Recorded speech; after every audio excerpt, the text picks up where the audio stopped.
Welcome to Beacon Northern's online talks.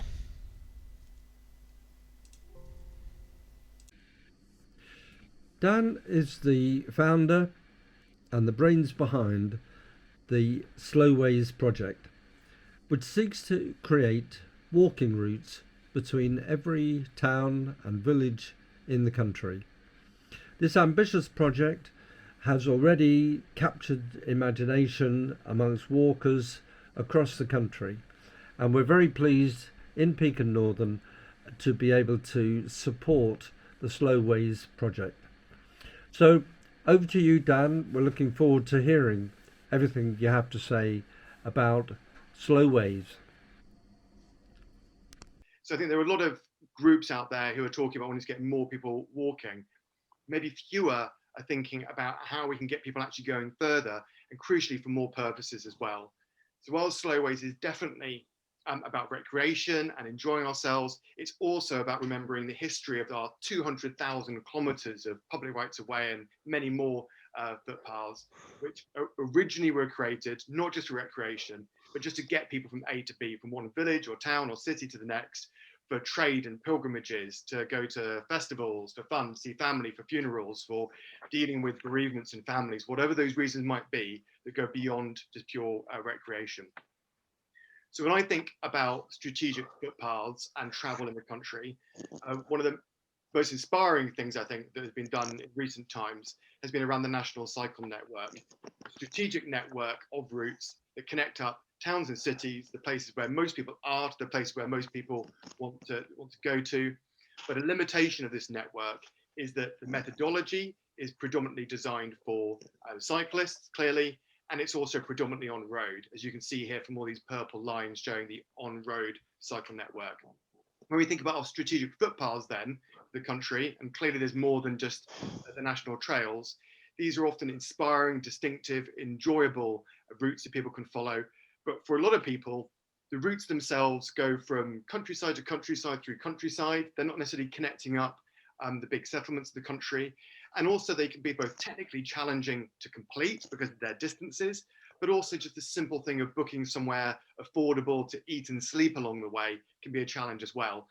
Sometimes you're forced to stay in the one pub which is overpriced with terrible soup and nothing else to eat. You know, that's the kind of the scenario you can find yourself in, but wonderful as well. So I'm not getting down on the national trails. I'm just saying they've got their place and they don't necessarily completely join up.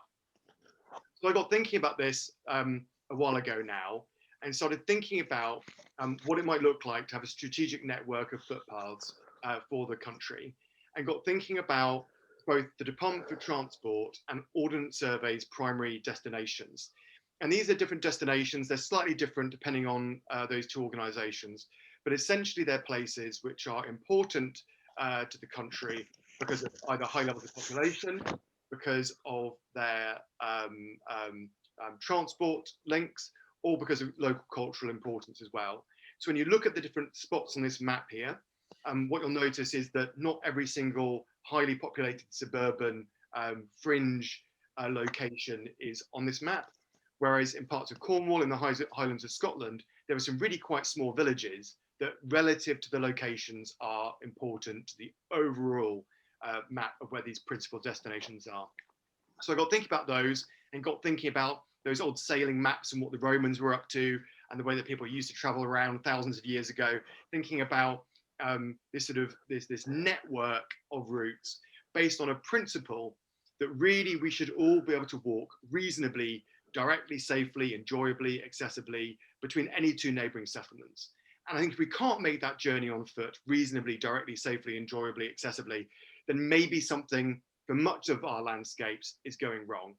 That might seem like an audacious sort of statement or claim to make, but it's basically what we had before the roads took over things, you know, over the last sort of half century or so. And it's basically what our road infrastructure has achieved. So we want our roads to be direct, well signed, and easy to drive. Well, I don't think that it's a ridiculous claim to think that we should have something similar for people walking, or maybe those people who are dependent on wheels to get around as well. So based on that principle, I started imagining this geometric network where we could curate the best of our footpaths to suggest good ways to get between neighbouring places. I took that idea to Geovation, which is Ordnance Survey's innovation centre in central London, and collaborated with them to invite 70 people from across Great Britain to come together to start playing around with this idea. And it was a really insightful day of hacking and playing around with this idea. And I asked people, the things have changed slightly actually on what's here, but I asked people essentially to create routes which, as far as possible, were safe, lawful, that were as accessible as possible to as many people as possible, were direct, off-road, had resting places to eat or sleep every 5 to 10 kilometres, pass through public transport, and would be easy to navigate as some sort of central tenets of what we're trying to achieve. But clearly, all these things we need to flex, not in a scientific way necessarily, but maybe an artistic and emotional way through the landscape, depending on where you are in the country. So actually, for much of England, you can find somewhere to eat or sleep every 5 to 10 kilometres for most of England, whereas there are large chunks of Scotland where that's just not possible at all. At the same time, for example, the very notion of safety is also something that clearly flexes depending on the environment that you're in. There are two other points that were really important, were that we ideally want routes to be enjoyable and beautiful, and if possible, to use established routes as well. But the thing is that there are lots of initiatives around the established routes we already have in the country, from the Monarch's Way to the Pilgrim's Way, whatever it might be. And we have lots of projects out there of people creating lovely circular routes, which are enjoyable and beautiful. And that's completely fine. There's nothing wrong with those things. But if you look across the range of platforms that are out there where people are creating lots of routes, they're not necessarily coming together under a common purpose and a common mission. That's what Slowways does. And it largely does that by focusing more on utility than beauty. But if we be beautiful too and enjoyable too, then clearly we want those things.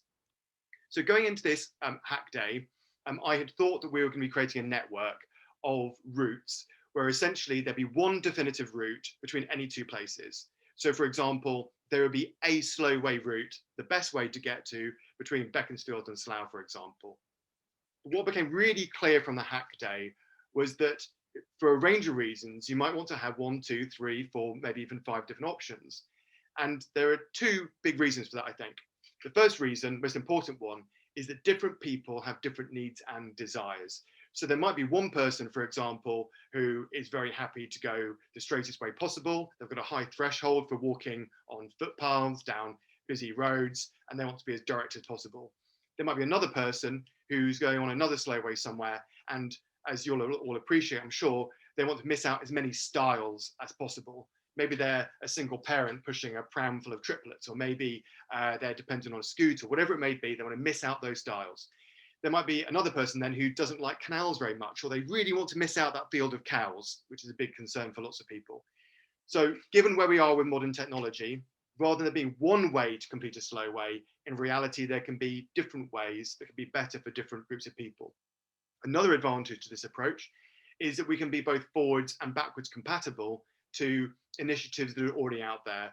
So for example, the Pilgrim's Way, for example, or the Pennine Way, whichever route it might be, may connect up two places and not follow the Slowways methodology, but nonetheless, it could appear alongside the other routes and be an option to people. So working forwards and backwards that way.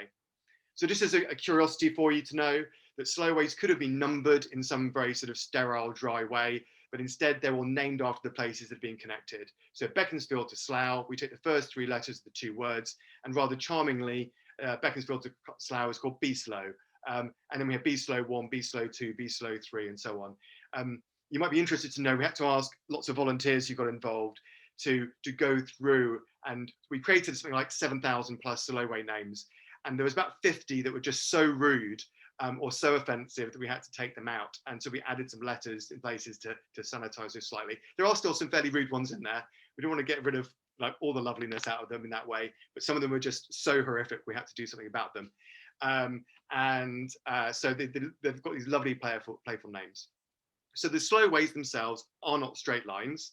They respond to the landscape and they wiggle through the landscape, responding to the methodology that we're using, keeping in mind, if you like, that different people may interpret that methodology differently, and that's completely fine. So Here we've got a route going from Sonning Common over to Henley-on-Thames, missing out as many roads as possible, looking for any places to eat or sleep, that kind of thing. Looking for the flat ground maybe, and then the route picks up again from the next node from Henley-on-Thames over to Maidenhead. So back in March last year, I had expected to go around the country and organise another 10, 12 hack days, and I'd actually started booking up some venues in the north of England to do just that. But then COVID hit, and I had thought that the whole project was going to sort of come to an end or be delayed for a long period of time.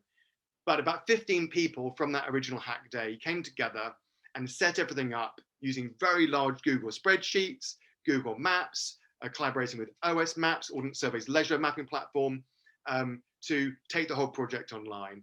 We did lots of Zooms, a bit like this one, telling people what Slowways is about and how to get involved. And about 700 people came forward, got trained up, and contributed to the project. And if you can imagine, we had at some stages like hundreds of people all collaborating on Excel spreadsheets, trying to work this whole thing out. And you know, the level of creativity and perseverance and generosity of people was great.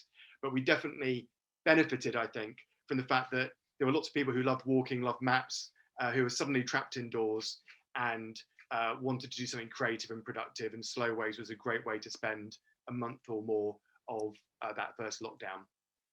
So compared to that first diagram I showed you of this network that was created, this is what a group of volunteers worked with me on to create in terms of a far denser network.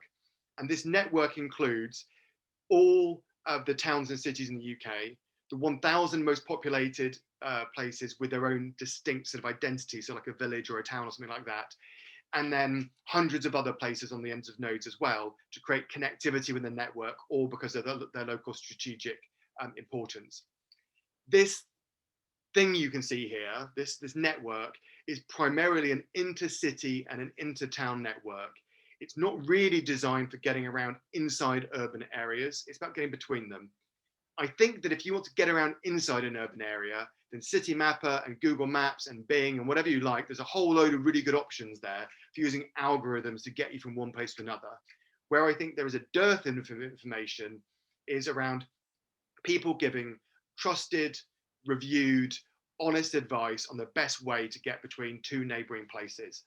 This network will not be for everyone in all places because some of the routes are quite, dicingly sort of long, but in some places they're also very short as well. So there's 1,000 routes easily that are about the 5 kilometer mark, but the longest, I think there's only 5 or something that are this length, but there are about 5 in Scotland that are 50, 60 kilometers plus, because that's how the network responds to that part of the country, as you can see here.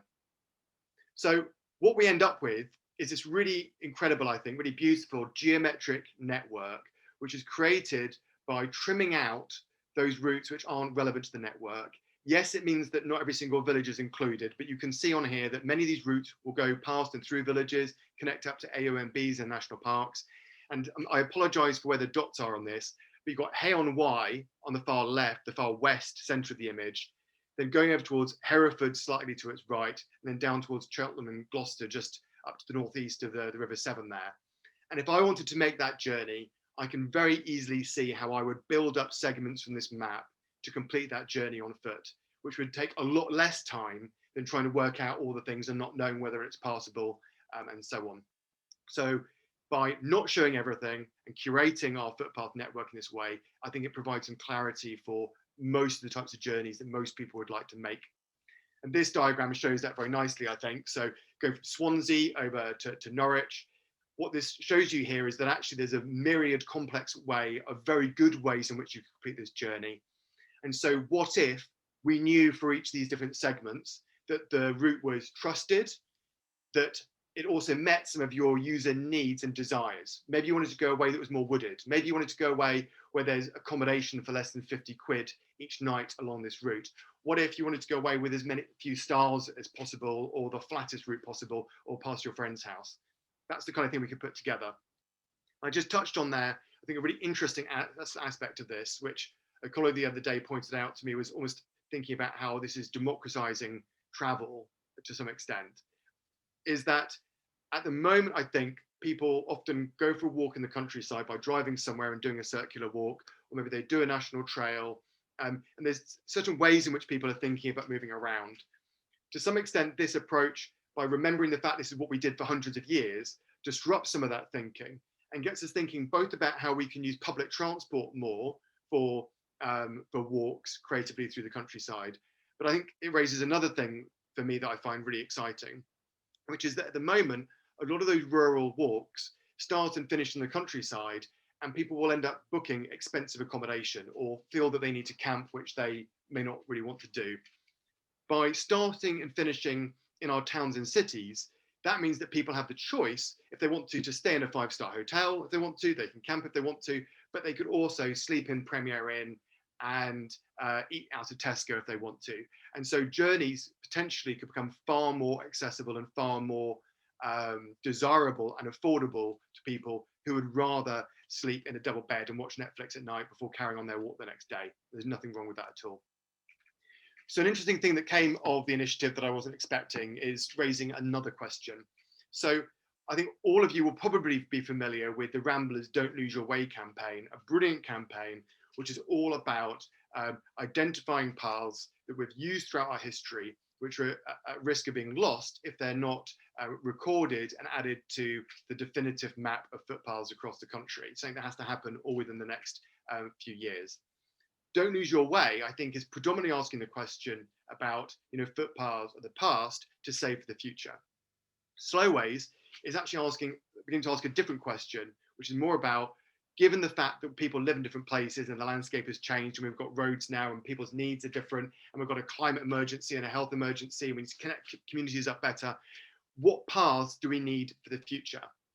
So on here, what you can see is this straight line network, the straight lines being almost like as the crow would fly between two neighboring places, that principled idea that you should be able to walk between these two places.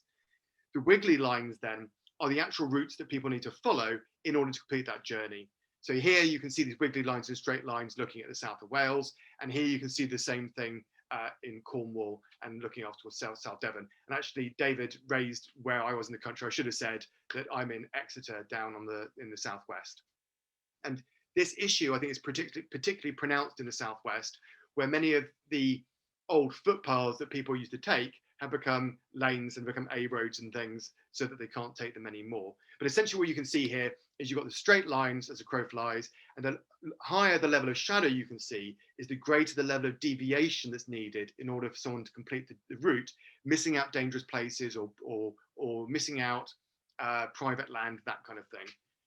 So what we can begin to see from this by analysing the data are the places in the country where, by cutting off dog legs, by having better rights of way or permissive access or open access or whatever it may be, then actually we could potentially get more people walking between places because the route they take is more reasonable. I mean, who wants to walk twice as far as they need to complete a journey, especially when it might only be a couple of kilometres away? Who wants to walk down a busy road that's dangerous if there's a better way to go?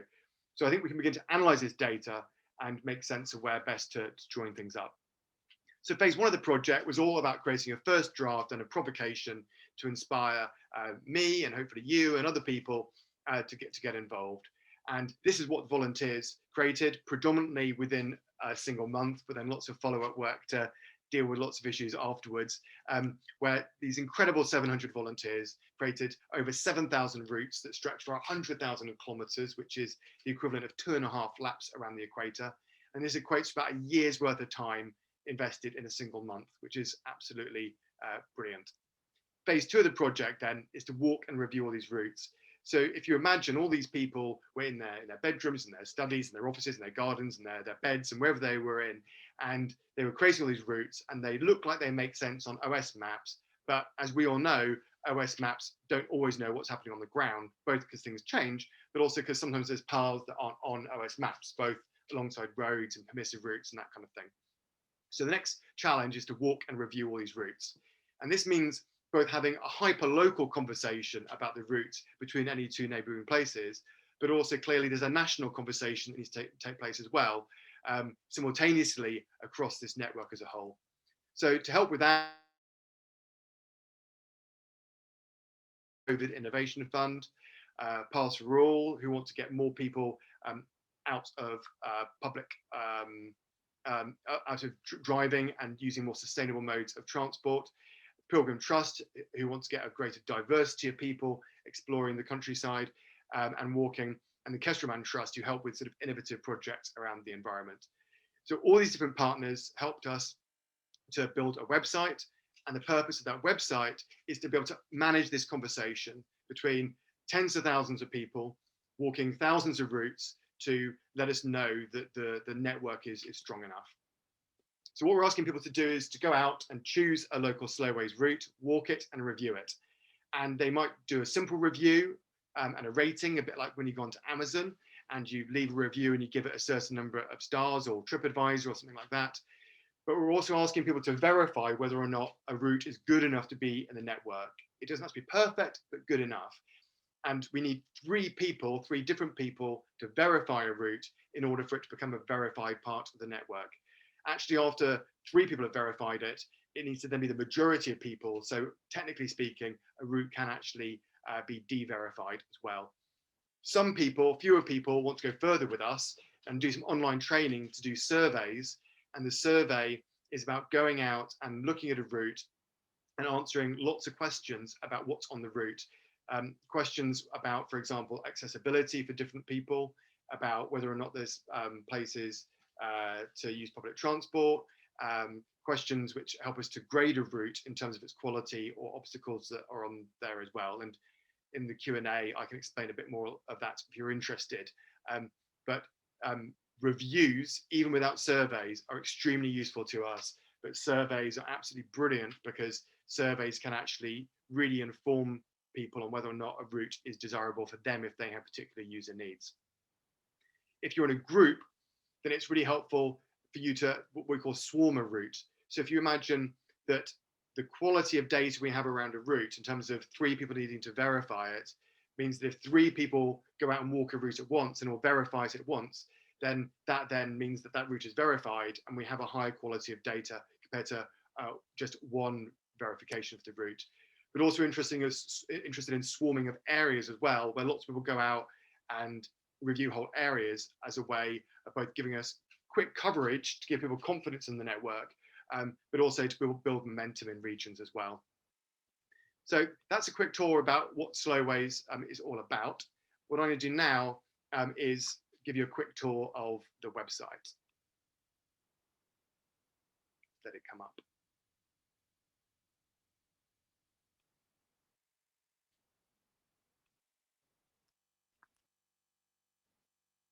So Slowways. So the website is all built at the moment around how we have this conversation that's focused on reviewing these routes, but also it can be used for other things as well. And you can imagine that in the future where we're headed towards is a bit like where you go onto Google and you ask for directions and you can put in the place names of any two places and then it tells you the best way to drive or use public transport to get between two places, and walking as well. What Slowways will eventually do is be able to say, right, you're in Huddersfield and you want to get to Inverness, this is the best and most trusted way you can go. When you land on the site, there are a number of things you can do. So first of all, what I can do is I can just click away this box here and instantly I can start exploring the map up here around sort of Wakefield and Glossop.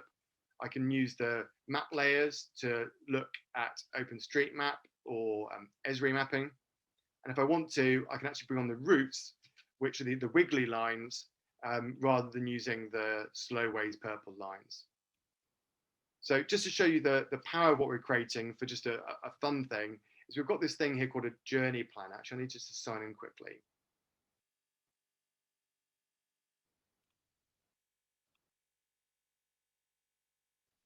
So we've got this tool called the Journey Planner, which is almost like the step before having where you can just type in and search for two places to route between.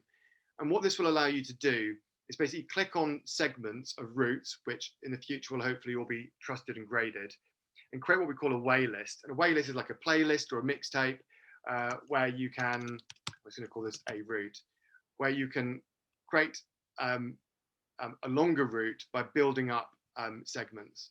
So let's just say I'm going to want to go over up this way, and I can just keep on clicking add to the way list and building up a route very quickly across the country.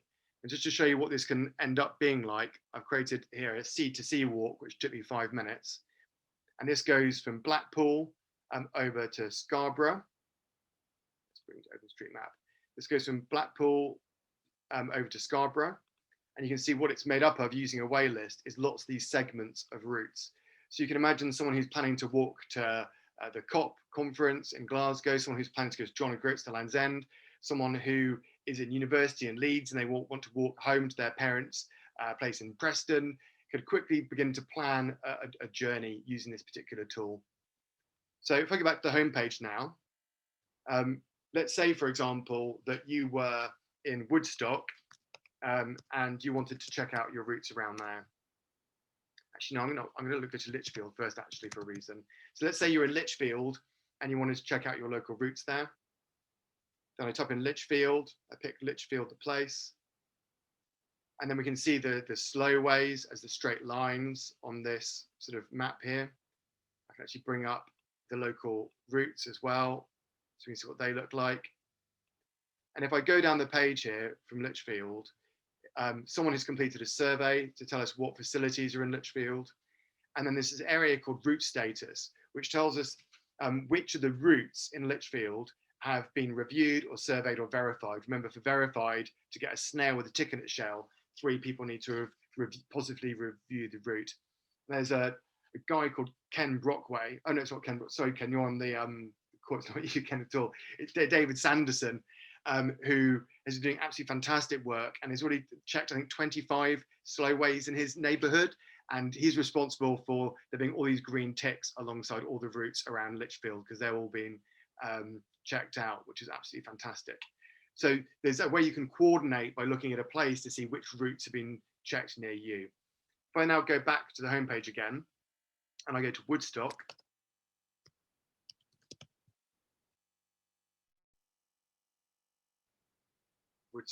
in Oxfordshire, and what you can see here is we have the slow ways, these sort of straight lines, and I can actually go and look at a particular slowway now. So here's one called Wookid, connecting Woodstock to Kidlington. And what you can see is there's actually 2 different route options. And it could be that they're both brilliant. They've both got 4 stars after all. But you can imagine that one might be better for one person rather than another for various reasons. And an instant indication people would have of that is by looking at our grading system. This one here has been rated 3x. The number 1 essentially means that the quality of path would be hard surface that would be perfect for anyone with any wheels, and it's not going to get muddy or anything like that. Whereas going up to grade 5 would mean that actually the ground is so rough that you're going to need to have some ropes or some equipment or some special expertise really to get through that environment. And that grading of 1 through 5 was actually developed off experienced communities work who are a disabled sort of access CIC who have done brilliant work in this space, and we've adapted that to work for slowways as well. The letter then describes what sort of obstacles may be on the route, and X means there's definitely at least 1 stile or flight of steps, something like that, which would mean that it's likely that someone who's dependent on there not being those things would maybe struggle, whereas a Y would mean that there's no obstacles there at all. So what I can then do is I can then go into Wookid 1, this particular route here. And you can see that the route comes up, and then people can do a range of things with this information now. So they can download it to their GPS or their mobile phone to follow it. I always use a mixture of either OS Maps or View Ranger, depending on what I'm doing. You can click to print it. And if you click to print, then the route automatically comes up on Ink Atlas, where you can choose to print it off for free. You can save to a waitlist, as I showed you before. And you also have some more options as well, which basically relate to saving to your account, reporting a problem, that kind of thing. We then have a range of other information about this particular route. So we've got an overview about what's happening in the route as a whole, and it tells us the number of reviews, the number of surveys, the number of downloads, and the average rating as well. I can then dig deeper and look at the geography of the route. So not only can we see the profile, but we've used a European data set called Corine to tell us how much of the route is, for example, arable or urban or forested as well. You can then look at reviews, and the reviews are where people have commented on the particular route and what it's like. And when they do that, when they click review this slow way, you can give it the number of stars for what you think of the route, upload any photographs, and then you're asked to verify if the route's good enough to be in the network again. So would you walk it again? Would you suggest it to others? Is it reasonably safe? Is the route accurate enough? If it is, then you click yes, and hopefully we work towards getting a snail.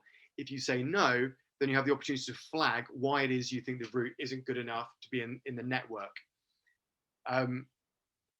Then we have the opportunity to go even deeper, which is where someone has been kind enough to take more time to train to know how to do a survey, which is just an online bit of training.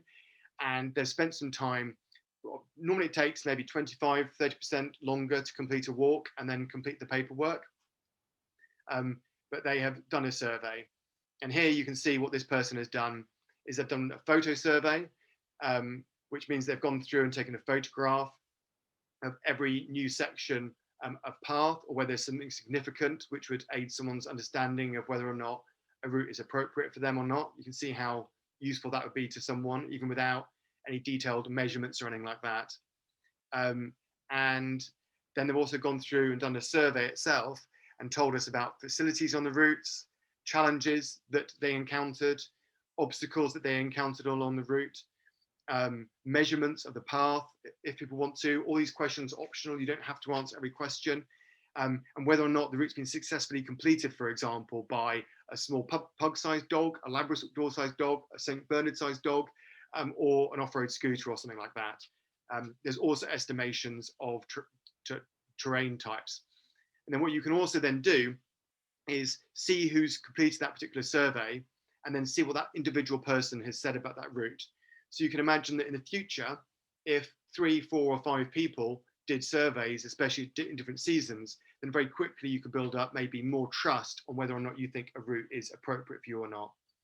I just say on this that a key bit of learning for us is that the survey gives you a general description of what's happening on a route. It's not about specific obstacles in specific places. And we think that's a very important project, which we want to look at in the future, but we're not looking at yet. And I can go into that in more detail if you'd like in questions. We've also got a page for stories where people can share their stories of journeys they've been on. So that is a quick tour of Slowways and the website. What you'll see by scrolling down the bottom of the page are how-to guides, facts, and a help center and a forum for getting more information as well. So you can see that Slowways is quite a big initiative. It's quite ambitious, but at the end of the day, it's just about walking and enjoying walking and helping other people to get walking as well. And I hope that by sort of seeing that, you can see not only what it is we're trying to achieve, but how you might be able to contribute as well, whether it's just by telling people about Slowways, whether it's by walking a route and not reviewing it, or reviewing it, or doing a survey, because it all adds the bigger picture. That's me. Thank you very much for your time.